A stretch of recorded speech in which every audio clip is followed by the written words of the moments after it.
Hello, कक्षा 11 से pass out हुए कक्षा 12 में आने वाले मेरे सभी छात्र एवं छात्राओं, आपका मैं अपने YouTube चैनल चक्र पाणी पांडे KLIC पर हार्दिक स्वागत एवं अभिनंदन करता हूं। बच्चों, जैसा कि आपको विदित है कि आज से कोविड-19 महामारी के कारण ऑनलाइन शिक्षा की व्यवस्था प्रारंभ हो गई है। ऐसे में मैं आज आपको इतिहास विषय से संबंधित कुछ जानकारी दूंगा। इस जानकारी को ज़्यादा से ज़्यादा आप समझें और अपने छात्र एवं छात्राओं को, अपने साथियों को ज़्यादा से ज़्यादा शेयर करके बताएं कि इतिहास विषय की पढ़ाई हमारे YouTube चैनल चक्र पाणी पांडे KLIC पर सर जी ने प्रारंभ कर दी है। सबसे पहले बच्चों, किसी भी विषय का अध्ययन करने से पहले उसके पाठ्यक्रम को जानना बहुत आवश्यक है। पाठ्यक्रम में हम आपको कुछ बातों की जानकारी देंगे। सबसे पहले कौन सा प्रश्न कितने अंकों का आएगा, कितने नंबर का आएगा, इसकी पूरी जानकारी हम आपको दे रहे हैं। हम इसको अपने कमेंट बॉक्स में डाल देंगे, आप चाहें तो वहाँ से नोट भी कर सकते हैं। पहला, प्रश्नों का प्रकार, प्रश्नों की संख्या, अंक, कुल अंक। तो प्रश्नों के प्रकार में पहला होगा बहुविकल्पीय प्रश्न। ये बहुविकल्पीय प्रश्न 10 प्रश्न होंगे और प्रत्येक प्रश्न एक अंक का होगा, इसलिए कुल मिला के ये 10 अंक हो जाते हैं। दूसरा है अति लघुत्तरीय प्रश्न, जो 5 की संख्या में आएंगे। प्रत्येक अति लघुत्तरीय प्रश्न 2 अंकों का होगा। इस तरह से कुल मिलाकर के 10 अंक हो जाते हैं। लघुत्तरीय प्रश्न जिनकी संख्या 6 रहेगी और प्रत्येक प्रश्न 6 अंकों का ही होगा। सारी यहाँ पर थोड़ा संशोधन करते हैं। लघुत्तरीय प्रश्न 6 होंगे लेकिन उनका अंक 5 होगा। इस तरह से ये 30 नंबर का प्रश्न होगा लघुत्तरीय प्रश्न। अब आता है बारी दीर्घोत्तरीय प्रश्नों का, जिनकी संख्या कुल 3 होगी और प्रत्येक प्रश्न 10 अंक का होगा। इस तरह इनकी टोटल संख्या 30 हो जाएगी। अगला प्रश्न होगा मानचित्र का। एक मानचित्र आपको दिया जाएगा भारतवर्ष का, जिस मानचित्र में आपको दर्शाना रहेगा कि कौन सी जगह कहाँ पर है या कौन सी घटना कहाँ पर हुई थी। ये 5 अंक का होगा। प्रश्नों की संख्या 5 रहेगी, प्रत्येक प्रश्न 2 अंक का होगा। इस तरह से ये 10 अंक पूरे हो जाएंगे। और अंतिम प्रश्न आएगा ऐतिहासिक घटनाक्रम, यानी ऐतिहासिक घटनाओं से संबंधित तिथियों के प्रश्न, जिनकी कुल संख्या 10 होगी। ये प्रत्येक प्रश्न 1 अंक का होगा और कुल टोटल अगर जोड़ेंगे तो ये 10 नंबर का होगा। इस तरह से संपूर्ण प्रश्न पत्र आपका 100 अंकों का होगा और कुल प्रश्नों की संख्या 39 यानी 39 रहेगी। एक ही प्रश्न पत्र होगा जो 100 नंबर का होगा और प्रश्नों की संख्या 39 रहेगी।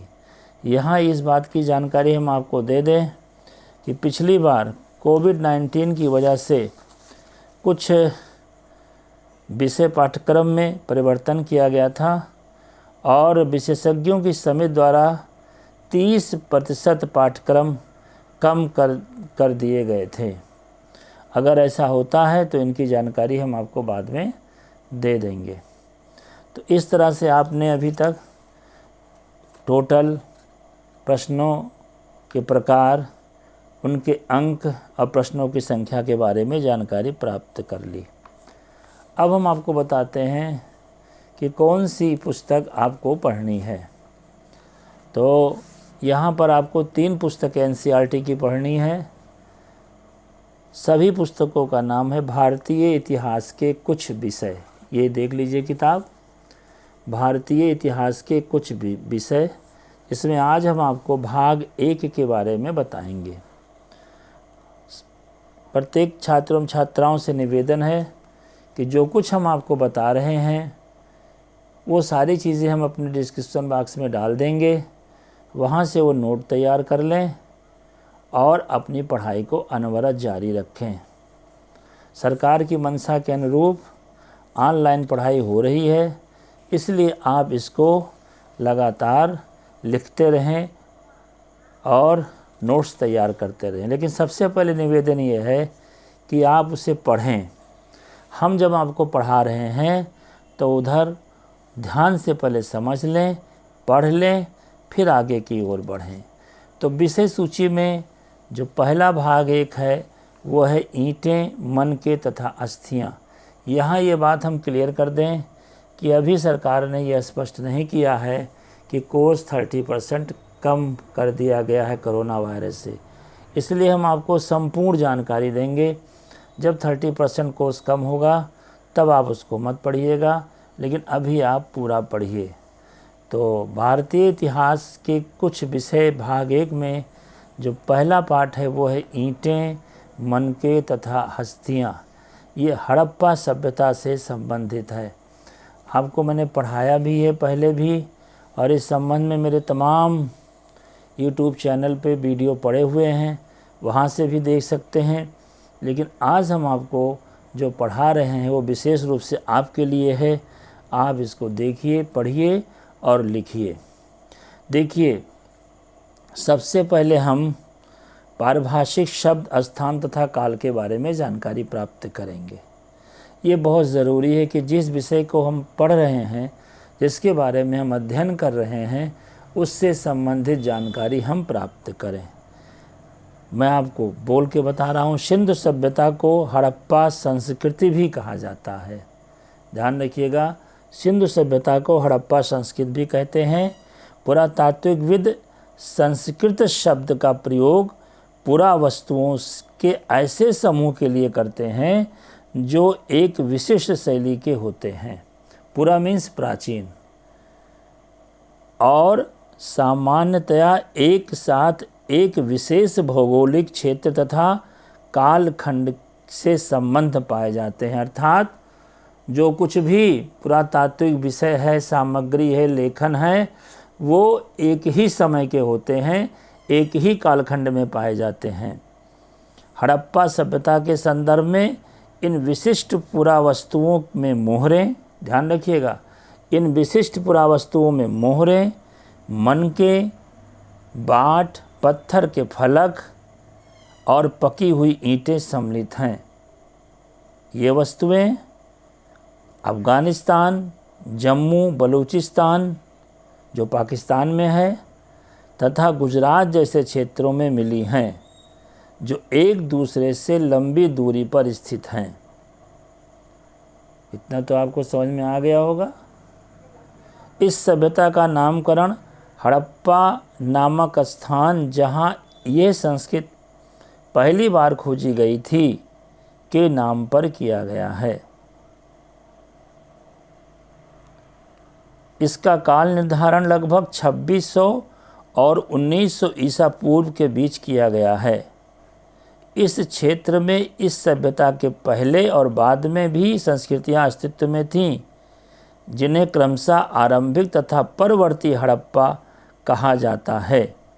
इन संस्कृतियों से हड़प्पा सभ्यता को अलग करने के लिए कभी कभी इसे विकसित हड़प्पा सभ्यता भी कहते हैं। तो ये पारिभाषिक शब्द, स्थान तथा काल के बारे में मैंने आपको बताया, और अभी ये जो कुछ मैं आपको पढ़ा रहा हूँ ये सारी चीज़ें मैं अभी डिस्क्रिप्शन भाग में डाल दूँगा, आप वहाँ से ले लीजिएगा। प्रोनाउंसिएशन में थोड़ी प्रॉब्लम होती है, ले लीजिएगा। तबीयत भी नहीं ठीक है, लेकिन फिर भी सरकार की मंशा के अनुसार मैंने पढ़ाई शुरू कर दी है। अब आरंभ देखिएगा, यहाँ से आपको लिखना है, वहाँ तो मैंने कुछ बताया। आरंभ, इस क्षेत्र में विकसित हड़प्पा से पहले भी कई संस्कृतियाँ अस्तित्व में थीं। मैंने पहले भी बताया आपको। ये संस्कृतियाँ अपने विशिष्ट मृदभांड शैली, मृदभांड मिट्टी की मिट्टी की शैली के लिए विशेष रूप से जानी जाती थीं तथा इनके संदर्भ में हमें कृषि, पशुपालन तथा कुछ शिल्पकारी के साक्ष्य भी मिले हैं।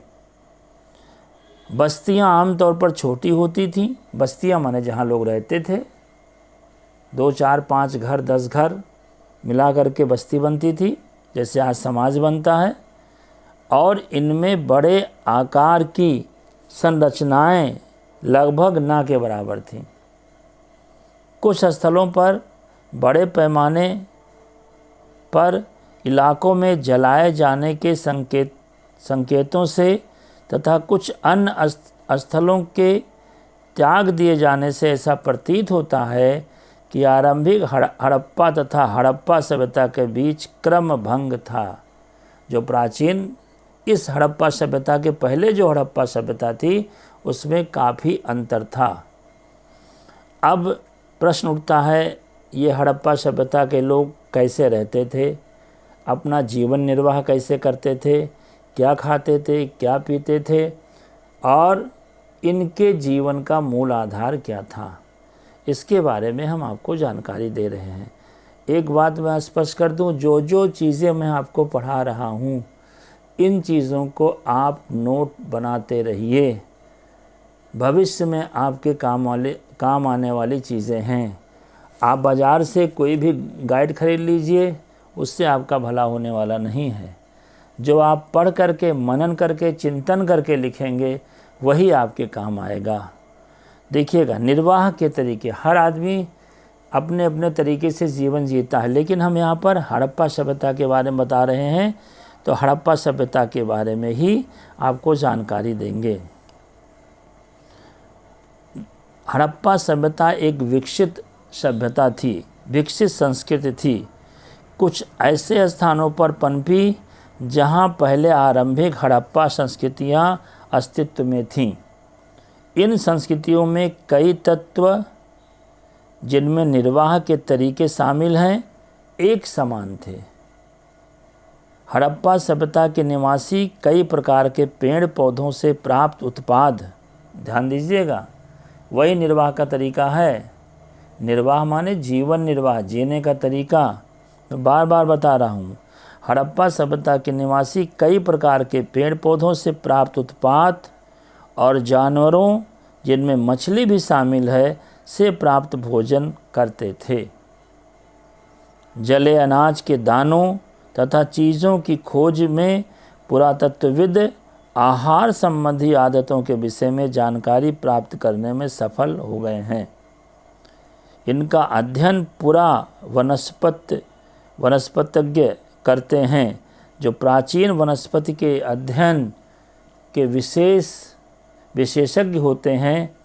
हड़प्पा स्थलों से मिले अनाज के दानों में गेहूँ, जौ, दाल, सफ़ेद चना तथा तिल शामिल है। बाजरे के दाने गुजरात के स्थलों से प्राप्त हुए थे। चावल के दाने अपेक्षाकृत कम पाए गए हैं। आगे देखेंगे, हड़प्पा स्थलों से मिली जानवरों की हड्डियों में मवेशियाँ, भेड़, बकरी, भैंस तथा सूअर की हड्डियाँ शामिल हैं। पुरा प्राणी विज्ञानियों अथवा जीव पुरातत्वविदों द्वारा किए गए अध्ययनों से पता चलता है कि ये सभी जानवर पालतू थे। यानी हड़प्पा सभ्यता के लोग पालतू जानवरों को भी अपने साथ रखते थे। यानी अति प्राचीन काल से भेड़, बकरी, भैंस, सूअर हमारे समाज के एक अंग रहे हैं। जंगली प्रजातियों जैसे बराह, जंगल एक सूअर होती है जो पाली जाती है, एक जंगल में पाई जाती है, इसको बराह के नाम से जानते हैं। हिरन तथा घड़ियाल की हड्डियां भी मिली हैं। हम ये नहीं जान पाए हैं कि हड़प्पा निवासी स्वयं इन जानवरों का शिकार करते थे अथवा अन्य आकेटक समुदायों से इनका मांस प्राप्त करते थे। मछलियां तथा पक्षियों की हड्डियां भी मिली हैं। तो ये इनके जीवन निर्वाह के तरीके थे जो मैंने आज आपको बताए। आज का पाठ्यक्रम इतना ही होगा। कल हम आपको कृषि प्रौद्योगिकी के बारे में बताएंगे। बच्चों, एक बात का ध्यान रखो, इस समय कोविड-19 अपने चरम सीमा पर चल रहा है और हमारे गोंडा ज़िले में तो बहुत अधिक फैला हुआ है। इसलिए हमेशा सतर्कता बरतो, अपने हाथों को बार बार धो, सैनिटाइज करो, मास्क लगाओ। मैं स्वयं कोरोना वायरस से पीड़ित हूँ और अब जाके मैं रिकवरी कर पा रहा हूँ, अपने आप को बचा पा रहा हूँ। 21 दिन में बिस्तर पे था, मेरी दवा चल रही थी, अब मैं धीरे धीरे रिकवरी की ओर बढ़ रहा हूँ। तो आपसे यही निवेदन है कि आप इस वायरस से जितना अपने आप को बचा पाइए बचाइए, क्योंकि ये न सिर्फ आपको परेशान करता है बल्कि पूरे परिवार को ध्वस्त कर देता है, परेशान कर देता है। और गोंडा ज़िले में ख़ास तौर से आपको ऐसी स्वास्थ्य संबंधी जानकारियाँ भी उपलब्ध नहीं हो पाती हैं, दवाएं भी उपलब्ध नहीं हो पाती हैं जहां आप अपने आप को बचा सकें। जान है तो जहान है। घर पे पढ़ाई कीजिए, सरकार के अनुरूप ऑनलाइन व्यवस्था कर दी गई है। हाथों को सैनिटाइज करते रहिए, कपड़ों को सैनिटाइज करते रहिए, वातावरण को सैनिटाइज करते रहिए, बार बार हाथ को धोते रहिए। लापरवाही बिल्कुल मत कीजिए। बाहर निकलिए तो मास्क का प्रयोग कीजिए, अन्यथा जब इस बीमारी की चपेट में आ जाएंगे तब आप बहुत पछताएंगे। इसलिए आपसे बार बार निवेदन करता हूँ, क्योंकि मैं खुद भुक्तभोगी हूँ। मैं नहीं जानता था कि कभी कोरोना कैसा होता है, अब मुझे पता चल गया कि कोरोना वायरस कितना ख़तरनाक है। तो आपसे यही निवेदन है कि आप अपने आप को बचाइए और जो कुछ भी मैं पढ़ा रहा हूँ उसको पढ़िए, और ज़्यादा से ज़्यादा छात्र छात्राएं एक दूसरे को बता दें कि इतिहास की पढ़ाई शुरू हो गई है। बहुत बहुत धन्यवाद।